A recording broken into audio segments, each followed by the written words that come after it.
Hey guys, this video follows on from my video I did recently on exercise selection for hypertrophy, and here I'm going to look a little bit more on fine-tuning the repetitions you do based on the type of exercise you're choosing.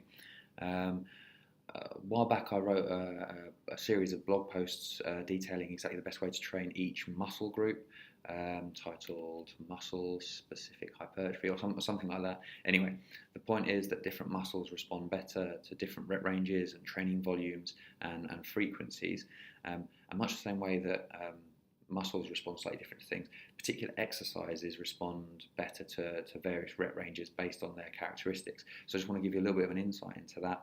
And to kick things off, we'll go with probably the two biggest lifts you'll be using if you're training for hypertrophy, which are squats and deadlifts.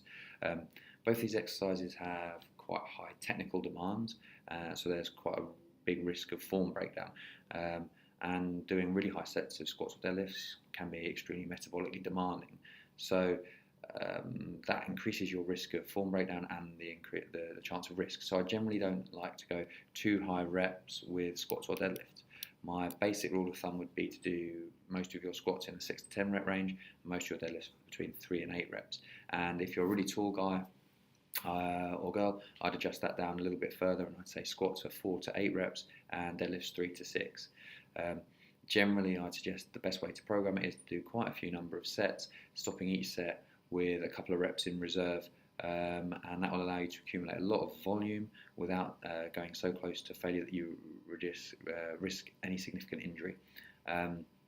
Just a quick note, by failure there, especially with the big complex lifts, I'm really focusing on technical breakdown. So form starts to falter a bit, then stop the set there. Whereas on machine-based exercises that I'll talk about later on, you can maybe have a small drop-off in form because it's a lower risk movement and you're not going to drop a weight on yourself with a machine. Anyway, so moving on to rows and various row exercises. Quite a broad range, I'd say here. Anywhere between 6 and 15 reps can work, but I'd be careful when using the lower end of that spectrum, because often doing heavy barbell rows for sort of sets of 6, people can turn it into a bit of a hybrid exercise of like a hip hinge, shrug, chest drop, bar hump, weird thing. Anyway, none of which is training the muscles they're trying to do, just massages their ego and gets them to load the weight up heavy, but increases the risk of a lower back injury and little return on muscle size. So if you are going to go heavy and do a low rep range, like 6 reps, I suggest you make every rep, it's a 2-second hold at the top, because that will limit the amount of weight you can use and really force you to use a weight you can control and train with properly.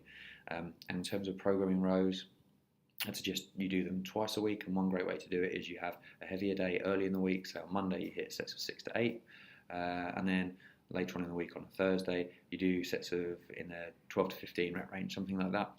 Can be very effective developing rows and putting some size on your back. So continuing with back exercises, let's just look at pull-ups or chin-up variations. And with this, I have a range of 5 to 12 reps, but basically it depends on your strength levels. Obviously, if you can't do 12 reps, you won't be doing that high into the rep range. But I tend to prefer to get people to be towards the upper end of that rep range before adding weight, because quite often I find if you had like a dipping belt or a dumbbell between their legs, and people tend to turn the exercise into like a really shitty back exercise, but a good exercise for their biceps. They all of a sudden just turn it into a shrug and a bicep pull with little back involvement. So yeah, try and really dominate chins and pull-ups with body weight first before you add weight. And then a good way to train them, much like rows, is to train them twice a week, and you can go pretty close to failure each time, and build yourself up to being able to hit sets of 12 reps. Then consider adding some weight. So for pressing movements, for the bigger pressing movements like bench press, incline bench, and overhead pressing, I tend to like 4 to 8 reps. Whereas if using dumbbells, I would go a little bit higher, 8 to 12 reps, even up to 15 reps, but most of it in that 8 to 12 rep range.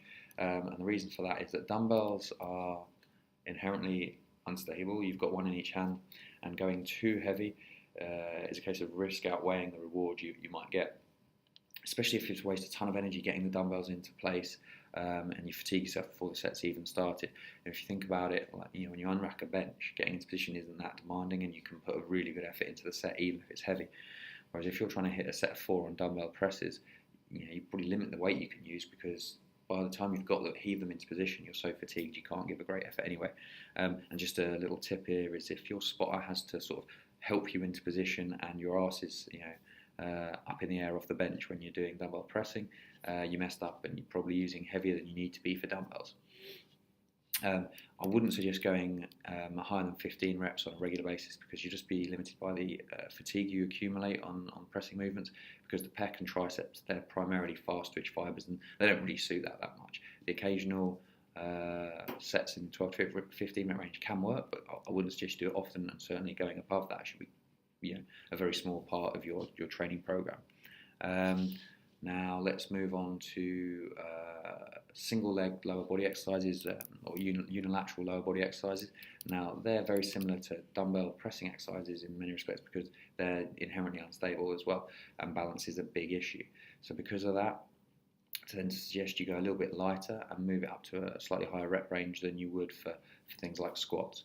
So the same rule of thumb applies to dumbbell pressing movements, really. Like anything in the 8 to 15 rep range can work, and I do 80-90% of that should probably be 10 reps or more, because even going at a set of 8, it might just be that balance is the limiting factor, and you find that you can't do a really good set because you're wobbling all over the place.